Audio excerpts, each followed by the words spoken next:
Hello dear student, welcome. तो profit prior incorporation में भी हम लोग नेक्स्ट लेवल का सम कर रहे हैं। ऐसा पैराग्राफ वाला सम तो करा के अपलोड कर दिया था। अभी एक टेबल वाला सम है, वो एक कॉलेज का पेपर का है, करा देता है। ऐसी यूनिवर्सिटी वाले को आता ही एग्जाम में, तो अब टाइम पास नहीं करते और सम अपना स्टार्ट कर देते बच्चे लोग। ये देखो, ये आपको क्वेश्चन दिया है और ये क्वेश्चन में कैसा इतने सारे एक्सपेंडिचर दिए हैं, इधर इनकम दिया है। तो ये दो ना किधर आएगा भाई, इनकम में आएगा। किधर आएगा बोलो? तो इधर लिख देंगे इनकम में। क्या करने का, कॉपी करेंगे, नाम और अमाउंट कॉपी कर देना है। ओके, फिर इसके बाद जो भी एक्सपेंडिचर है ना, जितने भी है नेट प्रॉफिट को छोड़ के, किसको? नेट प्रॉफिट, सब लाइन से इधर पूरा एक्सपेंडिचर लिख देंगे और अमाउंट के साथ लिख देंगे। ये इतना लिख दिया, फिर अपने को इधर कॉलम बनाना है, प्री पोस्ट। प्री मतलब पहला, पोस्ट बोले तो बाद में, इनकॉर्पोरेशन बोलते रजिस्टर। तो अभी अपन देखेंगे बिजनेस इनका ईयर एंड कब होता है। ईयर एंड 31 दिसंबर को हो रहा है कि मार्च को हो रहा है? मार्च कभी हो रहा है? अगर मार्च को एंड हो रहा है तो फिर स्टार्ट कभी होगा? अप्रैल। अगर मान लो इधर दिसंबर दिया रहता है ना, तो अब इधर दिसंबर डालते, इधर जैन डालते। क्या डालते? फिर जैन से महीना आता। फिर एक लाइन आएगा बीच में, है ना, इनकॉर्पोरेशन की लाइन। तो इधर दिया रहेगा जो माधव बाग है उसका बिजनेस इनकॉर्पोरेट हुआ 1 अगस्त को। कभी हुआ? तो इससे अपने को क्या मिलने वाला है अभी? Time ratio. क्या मिलेगा? तो 1 अगस्त को क्या हुआ? रजिस्टर हुआ। तो ये दिख रहा है अगस्त, इधर ऐसे एक लाइन मार देंगे। ठीक है, 1 अगस्त बोला ना, इसके लिए यह लाइन है ना। अगर 1 अक्टूबर बोला तो याद आता ना, अगर 31 दिसंबर बोला तो दिसंबर के बाद आता था। ठीक है, तो इधर लिखेंगे आप प्री, इधर लिखेंगे पोस्ट।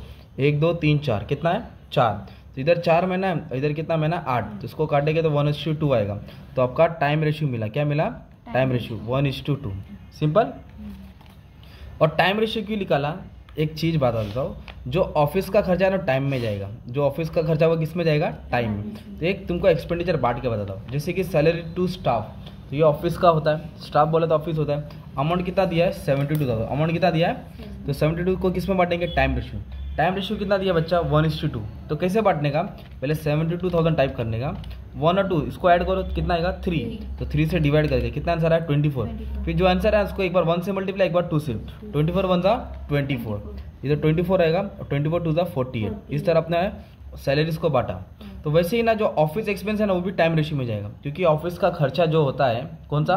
ऑफिस का, वो भी टाइम रेशियो में रहता है। तो इधर 7,500 आ जाएगा, इधर 15,000 आ जाएगा अगर बांटेंगे तो, है ना। तो मतलब तुमको एक चीज़ समझ में आ गया कि जो भी ऑफिस का खर्चा है टाइम में जाएगा। तो जो नाम लिख रहा है, डेप्रिसिएशन ऑफिस का खर्चा है टाइम में जाएगा, इंश्योरेंस भी टाइम में जाएगा, ट्रैवलिंग एक्सपेंस भी टाइम में जाएगा, जनरल एक्सपेंस भी किस में आएगा? टाइम में। तो आप क्या करेंगे, ये सबको रेशियो में बांट के लिख देंगे। इसका टेंशन लेने की ज़रूरत नहीं है। जैसे डेप्रिसिएशन हुआ, इंश्योरेंस हुआ, ट्रैवलिंग एक्सपेंस हुआ, सिंपल इधर तक जनरल एक्सपेंस हुआ। अभी मेन बात है कि सेल्स रेशियो दिया कि नहीं है, उसको ढूंढना कैसा है, उसको फाइंड कैसे करना है। जैसे कि एडवर्टीजमेंट एक्सपेंस है, दिख रहा है कैरेज आउटवर्ड, क्या दिख रहा है? एडवर्टीजमेंट एक्सपेंस दिख रहा है तुमको, और फिर बैड डेट दिख रहा है। ये सब सेलिंग के रिलेटेड है। ग्रॉस प्रॉफिट को भी सेल्स में बढ़ते हैं, ग्रॉस प्रॉफिट को भी। तो पर सेल्स रेशियो दिया नहीं है, तो उसके लिए आपको ढूंढना पड़ेगा, तो आप पढ़ते हैं। इधर बोला सेल्स फॉर ईच मंथ, कौन सा मंथ? हर मंथ। अगस्त से लेके मार्च, क्या बोला है?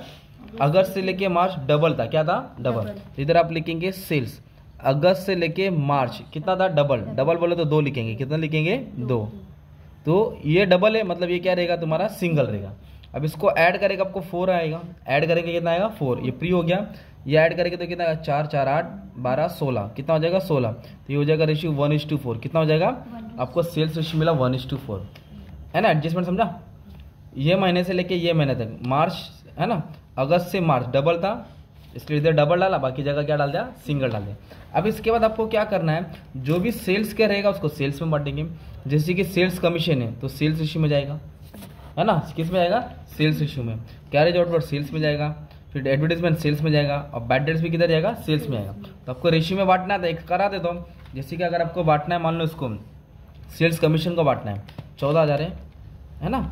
ये कितना है? 1 और 4, क्या है? तो 1 और 4 कितना हो जाएगा? 5 से डिवाइड करके कितना है? 2,800। इधर आएगा 2,800। अभी 2,800 को किससे मल्टीप्लाई करेंगे? 4 से करेंगे, आएगा 11,200। ईजी हो गया। ऐसा करके आप सबको बांट देंगे। तो अभी भी कुछ चीज़ बच रहा है ना तुम्हारा।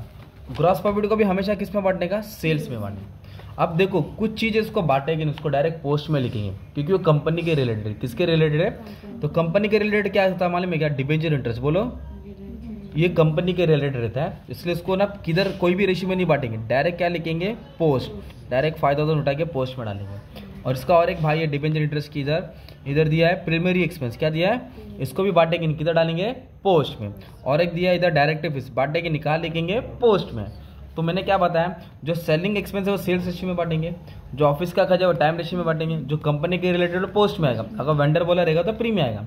अभी एक एडजस्टमेंट बचता है, वो हार्ड है। एक एडजस्टमेंट देखो, मैंने फर्स्ट एडजस्टमेंट सॉल्व करा है तुम्हारा, पर इधर सैलरी हमने टाइम में बांटा ना, टाइम में नहीं बांटने का था, क्योंकि मैंने एडजस्टमेंट बांटा क्या, तो ये मेरा बांटना गलत हो गया, क्योंकि इधर बोला है कि सैलरी को बांटो प्री और पोस्ट में इस तरह बांटो। तो सैलरी प्री में कितना था, 6000 पर मंथ। अगर ये एडजस्टमेंट नहीं रहता तो हमारा राइट रहता। तो समझा गलत क्यों हुआ, क्योंकि इसके ऊपर एडजस्टमेंट बोला है। तो सैलरी क्या बोला है, 6000 बोला, क्या बोला है, इधर लिखूंगा सैलरी 6000 पर मंथ, 6000 6000 6000 6000, कभी तक है 6000 पर मंथ बोला है प्री में, क्या है, और पोस्ट में कितना हो गया 9000। तो आप क्या कह रहे हैं, 9 9 9 9 9 9 9, अब इसको ऐड करेंगे 24 आएगा, कितना आएगा, अरे साला गलती से 24 आ गया है ना, इधर 24 आया ना। अब इसको ऐड करेंगे 9 9 18 18 18 36, तो 36 36 72 होएगा, कितना होएगा 72, तो इधर 72 आएगा। तो इधर बांट के कुछ ऐसा अमाउंट आएगा तुम्हारा। तो एक बार और बार चेक करता हूँ, salary in pre and post was 6000 per month and 9000 per month, मतलब पहले 6 था, बाद में कितना हो गया 9, तो फिर इधर लगता अमाउंट मिस्टेक दिया रहेगा उन लोगों ने। तो पहले 6 लिखने के बाद में 9, फिर जो भी आएगा अमाउंट डाल देंगे। अब एक चीज़ और दी है इधर तुमको, देखो है ना, 6 4 24 होता है ना। अच्छा चलो लिख दिया अपन ने, ऐसे बांटने का था सैलरी को, या एडजस्टमेंट में नहीं बांटने का था, जैसे हमने बांटा वैसे बांटने का। अब इधर एक चीज़ बोला है परचेज, हमने अभी परचेज रेशियो अभी तक निकाला नहीं, क्योंकि उसकी ज़रूरत नहीं पड़ती है। पर अभी परचेज दिया, मतलब ज़रूरत किधर मालूम, डिस्काउंट रिसीव। देखो डिस्काउंट अलाउ आता है ना, बोलो डिस्काउंट अलाउ, वो सेल्स में बांटते हैं, किस में बांटते हैं, और जो डिस्काउंट रिसीव रहता है परचेज में रहता है, किस में रहता है, डिपार्टमेंट अकाउंट पढ़ते हैं ना फर्स्ट ईयर में, डिस्काउंट अलाउ सेल्स में बांटते हैं ना, और डिस्काउंट रिसीव परचेज में। तो डिस्काउंट रिसीव का अमाउंट है 26,500, तो परचेज रेशियो कैसे निकालेंगे, इधर बोला है प्री इनकॉर्पोरेशन में 1 लाख था, बोलो, और पोस्ट में कितना था 5 लाख। तो पहले 1 लाख था, पहले कितना था, फिर कितना था 5 लाख, तो रेशियो गया 1:5, कितना हो गया, तो ये अमाउंट दिख रहा है 26,500, कितना है, उसको कौन से रेशियो में बांटेंगे, परचेज के 1:5। परचेज डिस्काउंट रिसीव इनकम में आएगा, पर परचेज में बांटेंगे, किस में बांटेंगे, फिर आप लोग बैलेंस करेंगे, क्या करेंगे, तो मैंने पूरा सम नहीं सॉल्व करा है, सिर्फ सम डाउट क्लियर किया था। ये टोटल आएगा इधर, मान लो 1 लाख आया, कितना है, ये आया तुम्हारा 70,000 है, कितना है, तो 1 लाख में से 70 गया तो तुमको 30,000 प्रॉफिट मिलेगा ना यार इधर। वैसे ये टोटल से टोटल क्या करेंगे, माइनस करेंगे, तुम्हारा पूरा आंसर आ जाएगा। ये pre profit prior incorporation, profit prior incorporation, ठीक है। Thank you very much and all the best for exam.